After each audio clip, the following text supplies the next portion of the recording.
Good afternoon, Dave Parr with Northrop Realty. I am honored today to have Mr. Jeremy Poling with NFM Lending. Jeremy, thank you for being here Thank today. you for having me.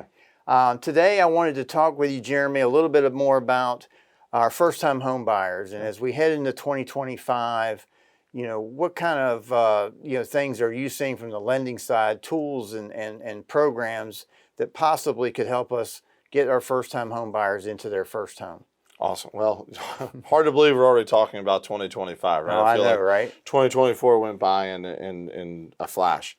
Oddly enough, right, some of these programs, right, are new to the market. Some of these programs haven't been funded for a while. So great time of the year where programs are receiving additional funding, right, for their annual build-up.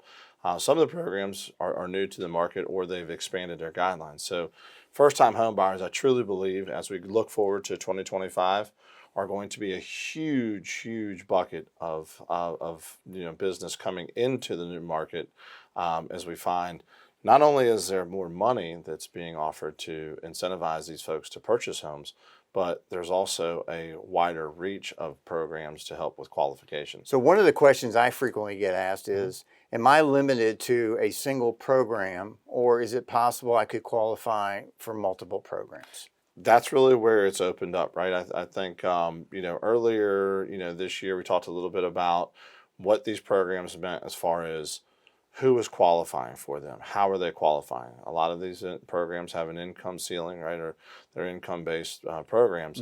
So there are multiple programs that allow to stack the incentives or to stack, the block grants with county and city That's money. new, correct? So it's been around for a while. They're allowing the newer mortgage program, right? Because there's still a first deed of trust mortgage that's in place, right? And that first mortgage always commands what will follow behind it. And now with guidelines changing a little bit, allowing for some of these block grants and some of these other incentives to be used in coordination with, in combination with the first lien mortgages. So yeah, I mean, I've seen, approvals recently that have, 2 or 3 different programs stacked to give, consumers a sizable amount of money, not only for down payment, but also for closing costs. Well, that's exciting because one of the things that we're frequently challenged with right now is having the buyer be able to qualify by the cash to close, both for down payment and covering the closing costs. And so these programs seem like that might be able to help us bridge some of those challenges, because that is a big endeavor for us today. As a realtor, you do a ton of listings, right? So even on the seller side, right, I'm sure you see offers that come in every day, and you're tasked with, the presentation of showing your sellers, hey, here's our offer, but they're also asking for X amount of dollars back in concessions, right? Put that next to a traditional offer using one of our programs. In most cases, these programs actually don't charge, discount points, right? So it's cheaper from the origination side to the consumer, but also these programs will allow coverage for not only the down payment, but also enough funding to also cover closing costs. They don't have to come back and ask your sellers for that. Well, that'll be huge, because right now what's happening, the sellers are being tasked obviously with being that bridge instrument, and it's obviously digging straight into their to their net proceeds and making it. And when you compound that with what we see, a little bit of tightening on the appraisal side of things, it really begins to have an impact on the sellers. Yeah, I mean, obviously these incentives are really targeted for the right folks that are looking to start, home ownership or start, the idea of wealth building, and they've really have done a great job at making sure these programs are widely available in states and counties that we're working in. So I'm excited about it. So